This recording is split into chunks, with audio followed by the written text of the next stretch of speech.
Hello, everyone, and I'm glad you joined in. Um, 40 years ago, I bought a guidebook to Santa Barbara, the 1941 Public Works Administration guidebook. And in it, I found this quote. That's the cover of the book. Um, and I found this quote. The old landmarks and most charming characteristics of Santa Barbara are disappearing before the march of, quote, improvement, unquote. And though our practical people cannot move the mountains nor change the seas, nor spoil the climate, they are doing all they can to despoil the quaint beauty of the place and make it just a commonplace American town. This is an editorial from the Morning Press of January 3rd, 1874. I was astonished. 1874? I know Santa Barbara has a long history of civic activism about how it has developed, but I had no idea it went back so far. What is it about Santa Barbara that has made its residents so concerned about how it has developed? What has made Santa Barbara what it is? It was this quote and these questions that led me to writing this history. I spent many hours in the Glen Hill Library at the Historical Museum without the endless kind help of Michael Redman and more recently Chris Irvin, who you just heard from, and the library's resources. I couldn't have written this book. So many thanks to the Historical Museum. While looking for a photo of the original entry, State Street entry to El Paseo, I even found a reference to my own family. Next. The Acme Furniture Company, you see the sign for it up on the side of the building and on the truck, belonged to my uncle. But I want you to pay attention to 820 State Street, a very modest one-story building. We'll be coming back to that site. One thing I learned doing research that is very hard to be accurate. For example, I knew that Bernard Hoffman was very influential in creating Santa Barbara's iconic architecture. And so I looked him up online and I found a grad student's master's thesis about him. In it, the author wrote, on April 9th, 1850, the same day that California was admitted to the Union, Santa Barbara was incorporated by city charter. Knowing that California was admitted to the Union 5 months later, on September 9th, I wondered where this came from. And there was a proper citation at the footnote, and I looked, and next slide. It was from this monograph on Santa Barbara, and I looked, and it had been quoted from there. The grad student who wrote that chapter never even checked on it, but this error got repeated. So one has to be extremely careful what one thinks are the correct dates. The 5-month delay was the result of a great conflict in Congress over whether new states would be admitted as slave or free. The year before, the California delegates to the California Constitutional Convention voted unanimously to be a free state. Congress was the southern states were kind of put off by this. It took months of congressional negotiations and the passage of 5 bills to balance up the numbers of states that would be slave or free. In addition, one congressman opined that California's 92,000 population wasn't enough for there to be a state. And he added, it never would be. Little did he know. And so did the history. Chumash Native American villages existed in the area of Santa Barbara for some 13,000 years before Europeans arrived. Santa Barbara began, next, as a Spanish community with the establishment of a presidio or fort in 1782. Captain George Vancouver of the British Navy visited in 1793. He described the terrain as being chiefly composed of barren, naked mountains, and he said there were a few groveling shrubs. The mission priests brought with them almost all the plants and seeds needed to support the mission, which was established 4 years later after the Presidio. but it only took 20 years after the establishment of a mission, next, that a dam was built in the Botanic Gardens to provide water for irrigation purposes in this semi-arid climate. And this was the first effort to provide additional water supplies. A 1.5 mile long stone aqueduct carries water from the dam to the mission. Perhaps next, perhaps some of you are like me and have driven by this stone wall many times and have never looked at it. I knew it was part of the aqueduct system, but not how. Next. Then I walked up and saw the aqueduct is on top of the wall. Of course, originally across the road over onto the side, the mission side. Next. This mid-1830s drawing shows the very barren hills. There are only very few trees. Santa Barbara by this time was no longer under the control of Spain. Mexico won its independence in 1821 and ruled its Alta California territory with a rather light hand. As Chris Irvin mentioned earlier, the Santa Barbara City Council began planning for the now American town at its second meeting. Next.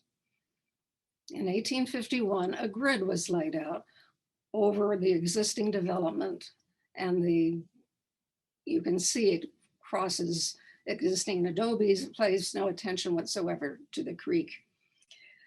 And this was a method of urban planning that goes back thousands of years, as many as 4,000 years ago. This was used in developing city plans.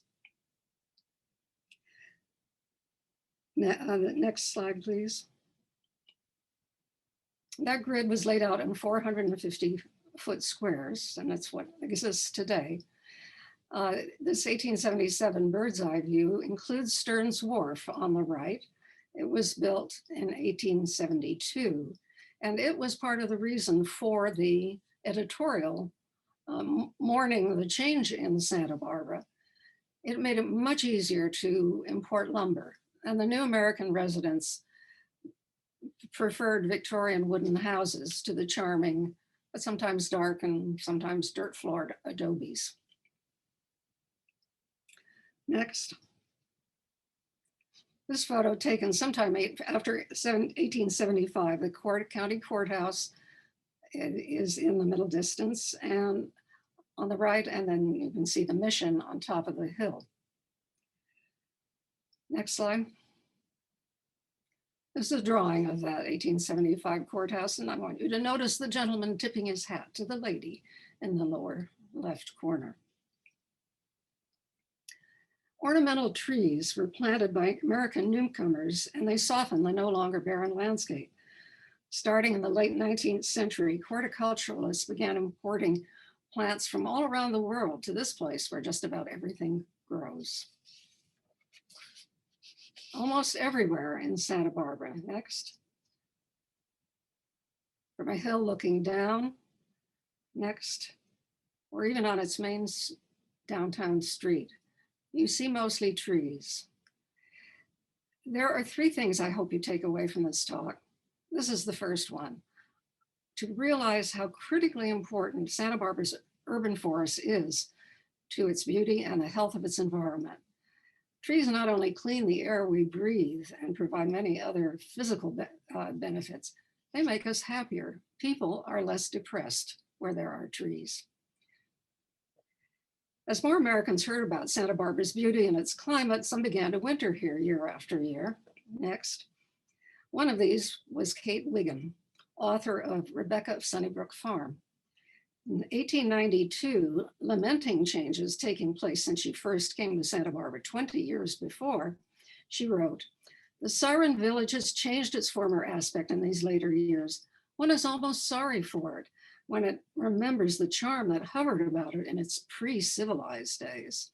Now it has a mayor and a railroad and a fire company, and the interesting little hamlet is in danger of becoming modern, commonplace, and inartistic." As population grew, additional water was needed. 7 200-foot wells were drilled in 1887. 9 years later, Santa Barbara was running out of water again. A horizontal well was drilled into the mountains, which produced enough water per day for 2,500 people. Some said, for the time being, Santa Barbara's municipal water worries are over. However, just 8 years later, demand again exceeded supply. And a 3.7-mile-long tunnel going through the mountains to access Santa Ynez River water was begun. Completed in 1912, it was the longest water tunnel in the world at the time. Infiltration into the tunnel itself provided and still provides a significant amount of water. Next. Gibraltar Dam was built in 1918 to 1920 to capture stormwater on the Santa Ynez River. That mission tunnel brought it to Santa Barbara. Barbara's water problems had been solved for all time.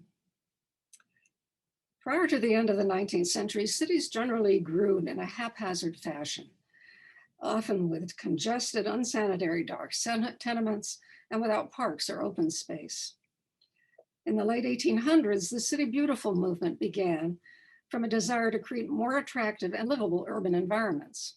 Next. The Chicago World's Fair of 1893 played a key role in its creation.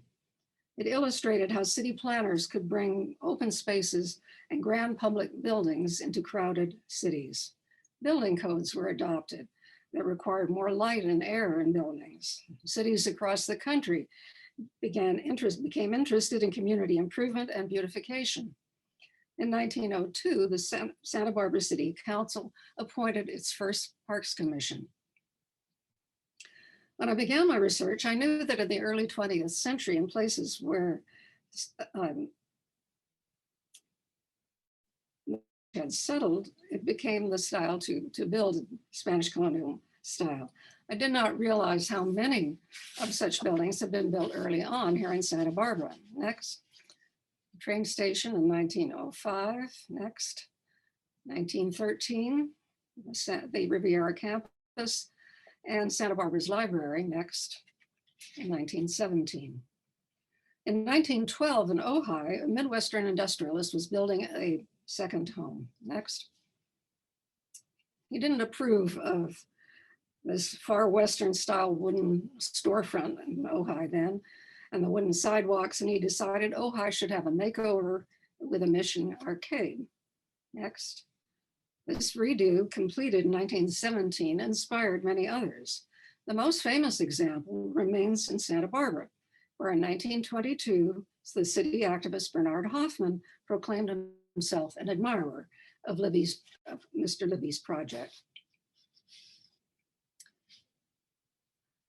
As I continued to do research, it became clear that if it had not been for certain individuals, Santa Barbara would be a very different place. It would not have the distinctive built environment for which it is famous if two civic activists, next, Pearl Chase, who gets far more credit than she deserves, and Bernard Hoffman, who gets far less credit than he deserves, had not worked hard to urge and guide Santa Barbara toward the use of Spanish colonial revival architecture style.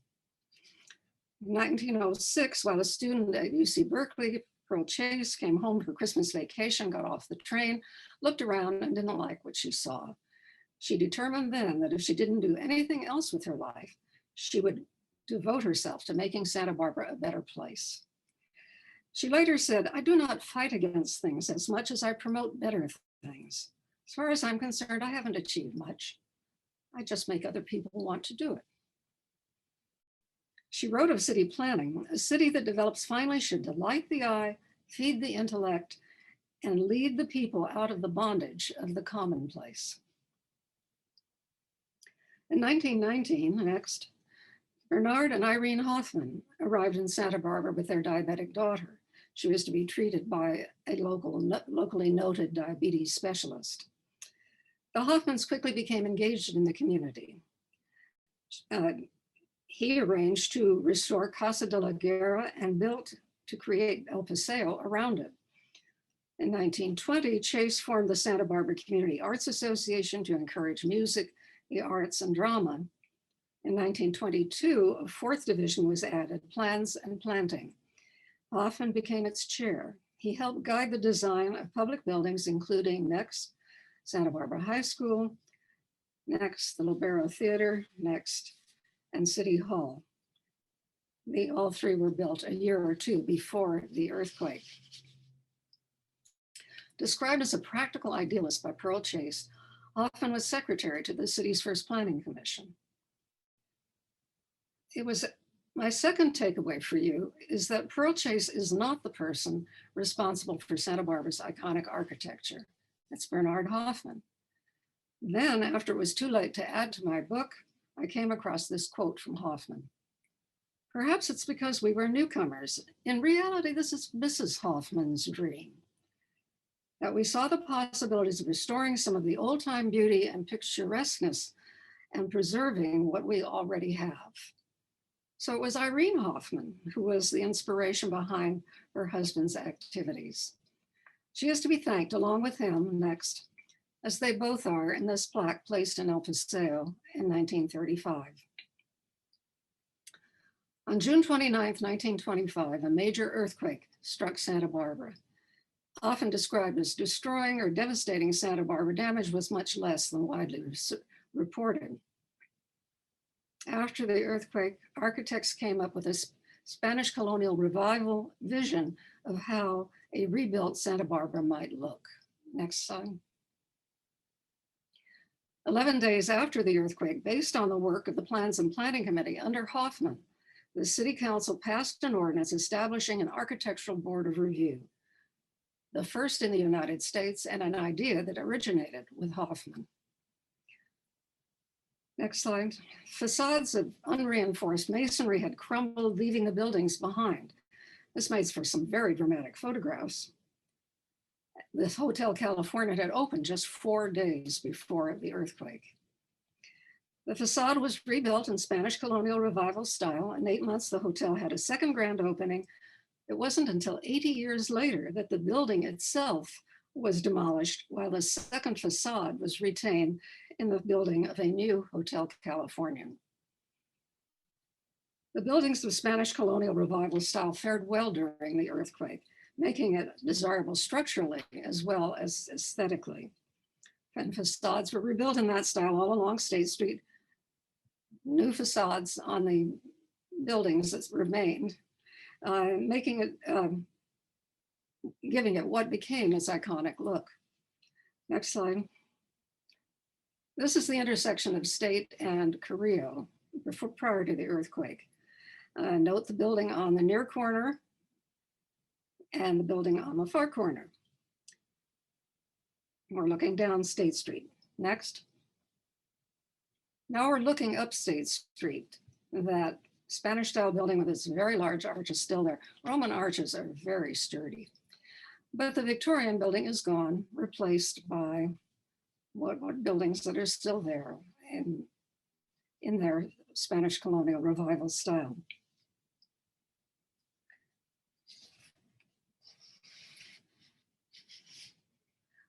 Hoffman hoped that people would say, oh yes, Santa Barbara, as it rebuilt with this style. That's the place where they're so fussy about their architecture. Next. A particularly splendid example is the Santa Barbara County Courthouse. Most praise the distinctive style. However, the publisher and editor of the Santa Barbara Daily News, T.M. Stork, editorialized that any attempt to force a businessman to build in Mission Colonial was an infringement on his personal rights, if not a communistic idea. Unfortunately, opposition to the authority of the Architectural Board of Review grew. At its first meeting in January 1926, the newly elected council directed that the ordinance establishing the ABR be repealed 8 months after its adoption. Ms. Chase said, it broke Mr. Hoffman's heart, literally. Citing ill health, Hoffman stepped down from all community responsibilities, but by then his vision of a new Santa Barbara, a new Spain in Santa Barbara, had a momentum that would not be stopped. Chase became chair of Plans and Planning, where she continued for 50 more years to make Santa Barbara a better place through what was described as her irresistible persuasiveness. She wouldn't even give people a chance to say no when she asked something of them.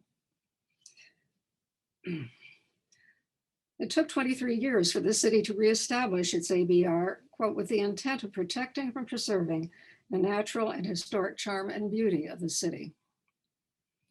In addition to its sound architecture, Santa Barbara is distinctive for its miles of publicly owned, accessible, and open to view waterfront. Next.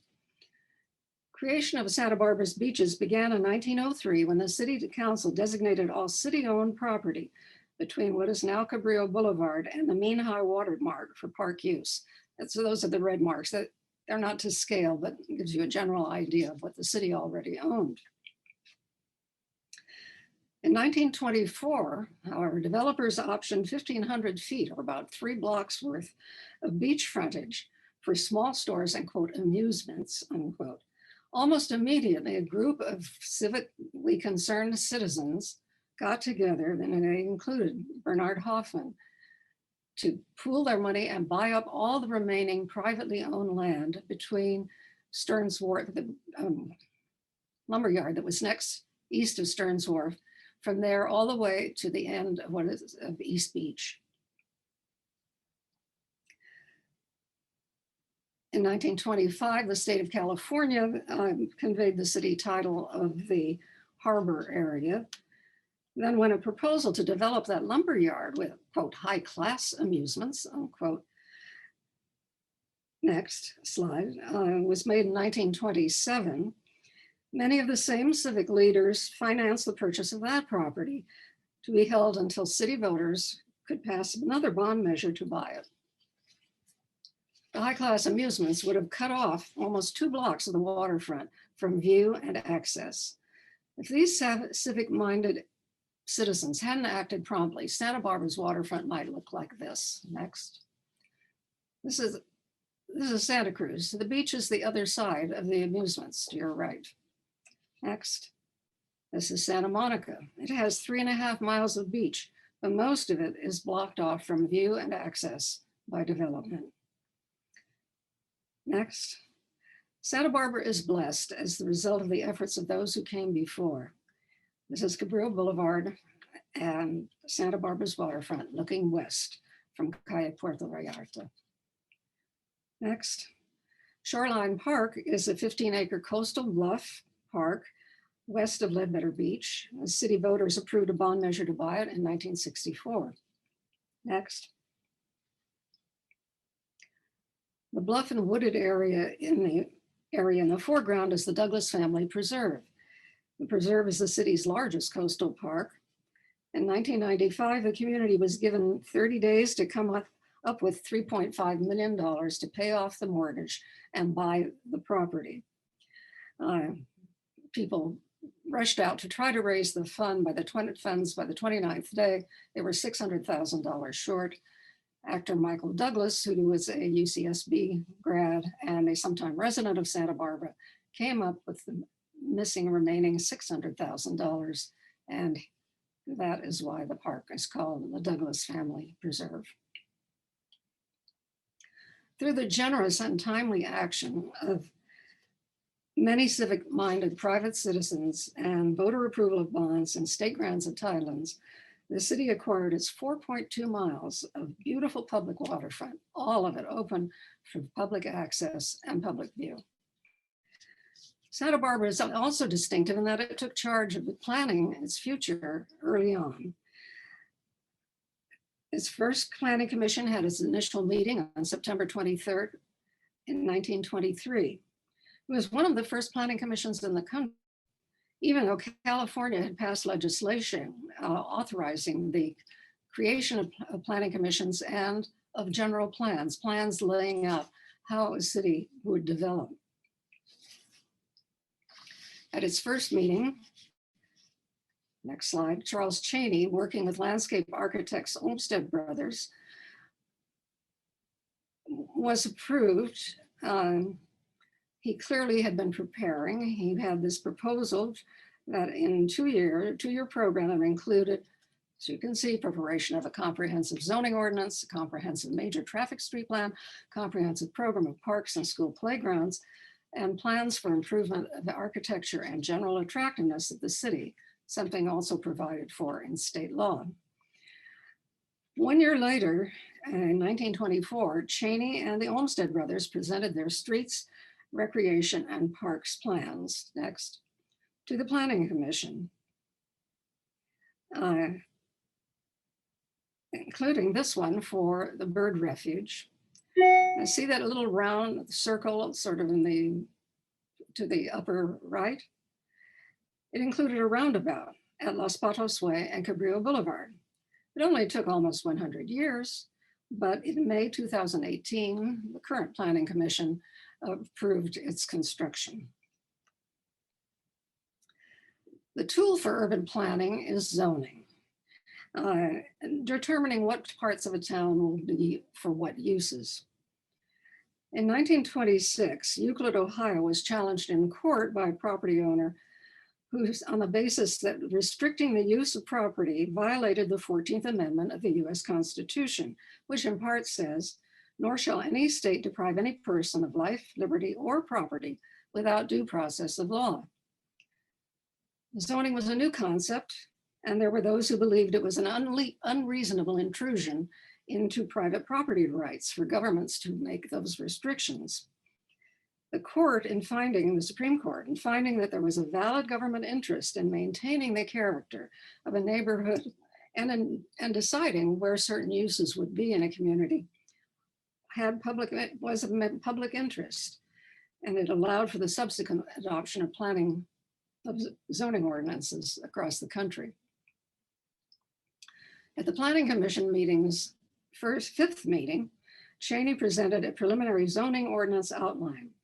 By April 1924, the ordinance was before the City Council. It was adopted in May 1924, 8 months after the first Planning Commission meeting. That is extraordinary speed to adopt such a thing these days. Next. However, in the interim, great controversy arose over it.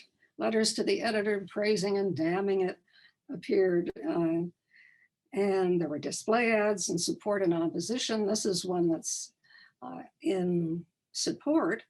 And it suggested there was another one that suggested it was a communist plot. The zoning ordinance was a communist plot. This ad supports zoning, stating that it's necessary for proper development of the community, but not this one. It seemed to be agreement that a zoning ordinance was a good thing to have, but a different version. And it was repealed weeks after its adoption. A new zoning ordinance wasn't adopted until more than 2 years later.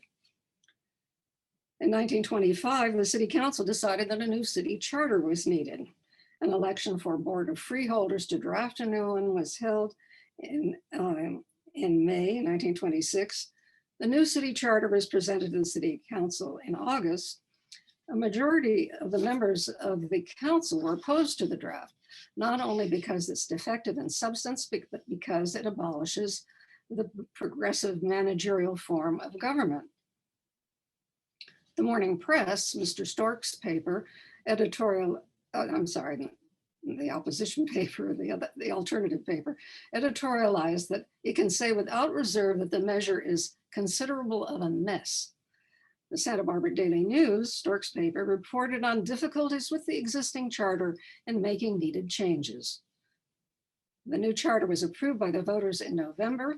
It took effect on June 1st, 1927, 6 months later, when an entirely new city council was seated. One of its first items of business was a passage of an emergency ordinance to provide for a building department and a purchasing agent, the new charter failing to provide for them. It was said to be considerable of a mess, you may remember. The city attorney then reported that there was no planning commission. One news story said that the omission of the planning commission in the city charter was the result of political enmity between certain members of the board elected to draft the new charter and some of the members of the planning commission. Petty politics had prevailed. Not only had the city lost its progressive professional management, It seemed to have lost its sense of common interest in the community altogether. Eventually, the council replaced the Planning Commission, but it didn't begin to function again for another 18 months. The major factor for growth in the Santa Barbara South Coast region has been and is UCSB. In the late 1960s and early 1970s, the Goleta Valley became one of the fastest growing areas in the country. Because of it, that growth could not have occurred without the, excuse me, without the construction of Cabrillo Dam and Reservoir on the Santa Ynez River. It was completed in 1953. 5 years later, the reservoir held little more than 1/10 of its capacity, confirming the view of those that who thought there would never be enough rain to fill it. The peeved opponents of the project said that it was an example of a dry lake monument to New Deal extravagance. Then the rains came in the wettest winter in 17 years, and Cachuma spilled in April 1958, holding enough water to last 18 years at the then current rates of consumption. The project was hailed as the solution to 150 years of water problems. Downtown, Mr. and Mrs. Thaddeus Susky asked for a height variance for their property at 820 State Street. That small building that I showed you pointed out next to the entry to El Paseo. They asserted that they had to have a building that exceeded the existing height limit of 60 feet to generate enough revenue for the costly maintenance of El Paseo next door, which they also owned. Several planning commissioners expressed concern about the preservation of El Paseo, while the Suskys hinted that they might tear it down and build something else there if they didn't get the variance. The Planning Commission approved the variance, and some of the commissioners asked, that's for assurance about the maintenance of El Paseo, and Mrs. Susky asked that they have faith in them. The variance was approved. Next slide. The big building behind is the building that replaced the little one-story building where it fronts on State Street. It overwhelms historic and charming El Paseo in the foreground. In 1968, another proposal was made for development exceeding the 60-foot height limit. Next. It was for two 107-foot, 9-story condo towers. Neighbors Terry and Penny Davies had heard about it, and they had seen Miami Beach. Next. Fearing that a similar fate might befall Santa Barbara, they and many others, including Pearl Chase, vigorously opposed the project. The Planning Commission unanimously denied it, and the proponents appealed to the City Council. Despite all that opposition, the council granted the variance to the existing city ordinance to allow the towers. They were 62 feet taller than the city ordinance allowed. After council approval, Terry Davies, who was an engineer, and Estelle Bush and Frances Yulo, neighborhood housewives, searched for an attorney who would work for them pro bono and without pay to sue the city. They were successful, and their attorney was successful. The judge ruled that the city had violated its own ordinance and that the variance could not be granted. In an interview many years later, Bush said, peons were able to sue 29 of the wealthiest people in the community, the council, the mayor, Jerry Beaver and Bill Alexander, they were the developers, and we won. In 1975, Alice Keck Park bought the El Mirasol land to give to the city of Santa Barbara for a park. And because of the concern of two housewives, a research engineer, and the generosity of Alice Keck Park, next, Santa Barbara has a lovely garden instead of two 107-foot condo towers. In February 1972, another large project was proposed next that caused community controversy. Southern Pacific, which owned most of the property between Cabrillo and the railroad tracks, proposed to move Cabrillo north and to build a 1,000 hotel room and 2,000 person conference center between the relocated Cabrillo and the beach. Residents heard about the proposal and became very concerned about continued access to the beach. An ad hoc committee for Santa Barbara was formed. Its goal was to have a much smaller hotel and conference center and increase park area on the north side of Cabrillo Boulevard.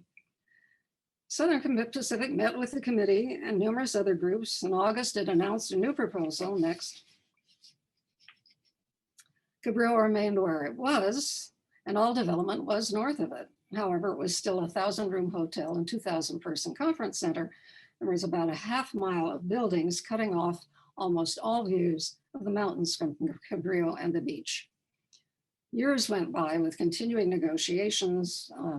Last agreement was reached on a 360-room hotel and a 1,000 person conference center, hugely reduced in size. Center. Next. This low intensity development is the result of years of battles, I should say, and an election. It is appropriate for and sensitive to its extraordinary setting, a setting created in part by the people of Santa Barbara. Niall Utterback was another individual who made a big difference. In 1970, he was appointed to the Santa Barbara Planning Commission. Santa Barbara already felt crowded. Next slide. Boxy apartment buildings and concrete were replacing single-family homes. The character of established neighborhoods was changing. Next slide. This is the sort of development that those buildings were displaced, and this is one that remains. Utterback asked planning staff what the build out would be under the current zoning. How many people would Santa Barbara under that zoning ultimately have? The answer was around 100,000 people, or more than twice the existing population. How could the city hold that many people and maintain its quality of life? Where would the resources come from to support them? We're already having water issues and air quality issues. In 1973, a group called the Citizens Coalition formed to find council candidates who were concerned about development and other environmental issues. The coalition arranged for a meeting place and ran an ad in the paper inviting anyone interested in the council election to come, and many people did come. Next. The coalition chose to support Utterback, lower left photograph, and the three others. All four were elected, changing the balance on the council to an environmentally concerned majority. Utterback campaigned on implementing an immediate emergency ordinance in the multiple zones, cutting density in half. In other words, there would be half as many in any new development, half as many apartments. Its adoption was one of the first actions of the city council. It gave the council time to have a study done on the impacts of growth. An ad hoc group led by two UCSB sociology professors was formed. The group gathered and analyzed a huge amount of data in the pre-desktop computer era. They met with groups all around the city. They analyzed the city's economy. Outside income came from retirement funds, tourism, and some high-tech industry. The results of their work, the impacts of growth report, is a milestone planning document. The task force made no recommendation about what should Santa Barbara's population be, but they did say anything that reduces the high quality of life here impacts negatively its economy. The report concluded that there were many disadvantages to growth. Greater density meant higher crime rates, dirtier air, more traffic congestion, and higher city costs. The report recommended that the city not just change the residential zoning. For most people, it's jobs that bring them to a community. Reducing the jobs creation potential was a critical part in the non-residential areas to help preserve something of a jobs housing balance, enough housing for the people who fill the jobs in the community. The council set the impacts of growth report to the Planning Commission. And by that time, I had been appointed to it. And on the day the commission was to, after having reviewed the report, and the day the commission was to decide on a level to suggest to the city council, one of the commissioners came prepared with a draft resolution. It was for what became the famous or infamous, depending on your point of view, 85,000 population goal. A lot of people think of it as a cap. There's no way to put a cap on a number of people that live in a community, but it was a goal that with the proper zoning, this is what would be achieved at full growth. I thought, wow, this is a bold move. It was an appropriate number in terms of our resources, water and air basin capacity and so on. During a break, I said to the city planning director, do you think we can get away with this? Because it was anticipated that the council would go with a considerably higher level goal. He replied, why not try? And so we did. Numerous community meetings were held. Next. A pamphlet asking how many people should there be, presenting an outline of the report, was printed and distributed with the city's daily newspaper. Planning Commission voted to recommend the 85,000 population goal to the city council. Since I wanted to be where the final decision was going to be made, I ran for the city council and was elected. The commission's recommendation was adopted by the city council on a 4-3 vote. Butterbag's question about how many people there would be in Santa Barbara at the then current zoning led to a downzoning, which provided for a far more sustainable population number. Without his efforts and without his vision of what was needed to maintain Santa Barbara's high quality of life, this would be, again, a quite different city. In 1987, the city began a general plan update, a process that dealt with the job side of the jobs housing balance. We've not been able to deal with it at the same time as we did the residential part. After a year and a half of studies and public hearings, planning staff created a formula for non-residential growth. The formula was written into a 1989 ballot measure to assure that it could not be changed without a vote of the people. The innovative measure passed, providing a way of pacing new job creation in Santa Barbara, in the city charter. Then drought struck Santa Barbara again. It lasted from 1987 to 1992. As water supplies dwindled, the city began looking for new sources. The council decided to proceed with the construction of a desalination plant. It was, while costly, it could be accomplished in the shortest period of time of all the alternatives. It would be under the city's control and used as needed. And unless the ocean dried up, it was an assured source.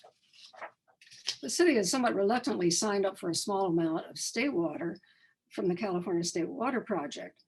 That project was committed to delivering way more water than it had, about twice as much. And during a drought, when the city would need it most, it wouldn't be there, as we have experienced. And in 1979, the Santa Barbara County voters turned down a measure approving the bonds to pay for construction of the pipeline to bring that water to Cachuma.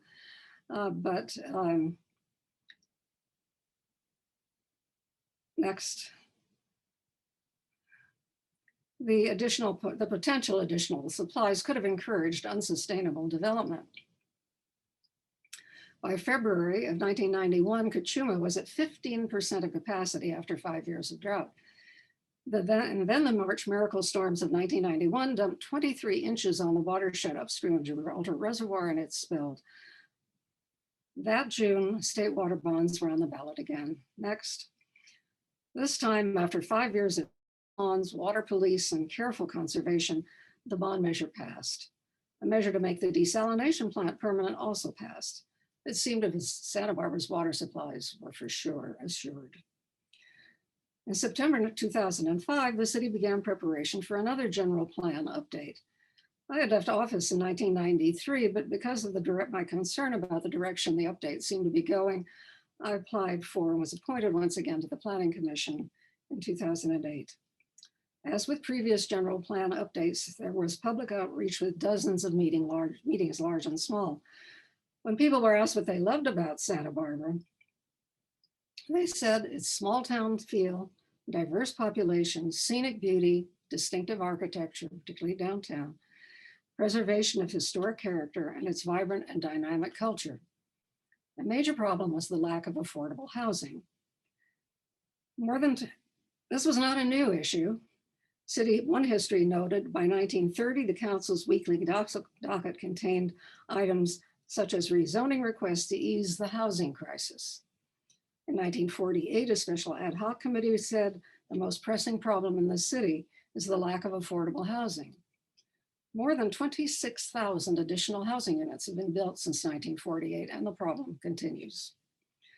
Some believe that if densities increased, it would be possible for developers to build market rate affordable housing. In effect, the downzoning of 1975 would be overturned. Dale Francisco, a UCSB graduate, had come back to Santa Barbara after some years in the high-tech industry. Elected to the council in 2007, he was very skeptical of the benefits of increased density, although he thought it might work for rental housing. In April 2010, in an effort to reach a compromise between those who wanted to increase density everywhere in the city and those who didn't want to increase it anywhere, I suggested an experiment be made of increasing density for rental housing only in a limited area of the city. Presumably units would be less expensive by design. This was to be a test program. A design charrette was held in July of 2011, in which developers hoped to prove that they could, with higher densities, build middle-income affordable units, both for sale and for rent. Higher densities did make it possible for affordable rental housing to be built, they said. Rents would start at $1,200 a month. Councilmember Francisco pushed through a high-density rental development test program limited in area, in time, and in number of units, what became known as the AUD High Priority Overlay. If he hadn't been there, the 1975 downzoning likely would have been undone, and Santa Barbara would be facing what I believe would be an uncertain and unsustainable future. When I made the suggestion for the test program next, I had in mind Casa De Las Fuentes, this beautiful housing authority project at Carrillo and Castillo Streets. Its density is 57 dwelling units to the acre. High density projects that fit within the community can be done well. However, next, what the city got first is the mark under the new program. To my dismay, its rents began at $2,445 a month, twice what the design charrette had projected, and went up to $4,100. I was naive or just plain dumb. There is no such thing as things as affordable by design. Rents will be what the market will bear, and in Santa Barbara, that's a lot. A new drought began in 2011, one that became the most severe in recorded history. Next, the mothballed desalination plant was put back into service. In the meanwhile, local government's ability to control their own planning, to decide how they will develop, is being eroded by new state laws. Another change is in the culture in the planning department over the last 25 years. Staff is directed to not do a thing unless the council tells them to do it. How is the council to know what to tell them what to do if they don't know what the possibilities are, if the professionals do not inform them? City staff is sometimes told to just answer questions. Council won't necessarily know what questions need to be asked. With term limits, a council member's time in office is limited while planning staff remains. This makes it even more important that staff, for the professionals, share with council their knowledge and experience, so truly informed decisions can be made. Santa Barbara has not become a commonplace town. Our practical people still cannot move the mountains nor change the sea. Unfortunately, we all have a hand in spoiling the climate. It has been the many people who have cared about this place and through the gifts of their time, money, and passion have made it what it is. Housewives, engineers, elected officials, planners, peons, the wealthy, and others of all walks of life fought against the commonplace. Next. This is classic Santa Barbara. If we lose this kind of urban environment, we lose what makes Santa Barbara unique, what gives it its special sense of place. We harm our economy. Tourists come here not to see what they have at home, but what Santa Barbara is unique, can uniquely provide. The Santa Barbara County Courthouse pre-pandemic was the most highly rated place for tourists to visit. Santa Barbara has not only had a sense of place, it's had a sense of community.